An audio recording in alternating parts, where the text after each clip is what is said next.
ನನ್ನ ಪ್ರಕಾರ ಎರಡು ಬಹಳ ಪ್ರಮುಖವಾದಂತ ಅಪಾಯ ನಿಜವಾದ ಇತಿಹಾಸಕ್ಕಿದೆ.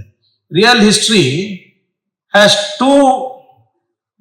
two major threats. One is our WhatsApp graduates. The second is social media. ನೀವು ನೋಡಿ, ಇದು ಯಾಕೆ ಹೇಳ್ತಾ ಇದ್ದೀನಿ ಅಂದ್ರೆ, ಡಿಮಾನಿಟೈಸೇಷನ್ ಆದಾಗ ಕೆಲವು ಜನ ಆರ್ಥಿಕ ತಜ್ಞರಂತ ಕೂತಿದ್ರು ಟಿವಿ ಚಾನೆಲ್ಗಳಲ್ಲಿ. ಯಾವಾಗ ಇಂಡಿಯಾ ಪಾಕಿಸ್ತಾನ ಅಥವಾ ಇಂಡಿಯಾ ಚೈನಾ ಯುದ್ಧ ಆದಾಗ ಅವರೇ ಮಿಲಿಟರಿ ಸ್ಟ್ರಾಟಜಿಸ್ಟ್ ಆಗ್ತಾರೆ.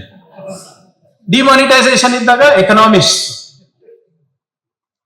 ಯುದ್ಧ ಆದಾಗ ಮಿಲಿಟರಿ ಸ್ಟ್ರಾಟಜಿಸ್ಟ್, ಕರೋನಾ ಸಂದರ್ಭದಲ್ಲಿ ಹೆಲ್ತ್ ಸ್ಪೆಷಲಿಸ್ಟ್, ಹೆಲ್ತ್ ಎಕ್ಸ್ಪರ್ಟ್ಸ್, ಚುನಾವಣೆ ಟೈಮ್ನಲ್ಲಿ ಸೆಫಾಲಜಿಸ್ಟ್, ಪೊಲಿಟಿಕಲ್ ಎಕ್ಸ್ಪರ್ಟ್ಸ್.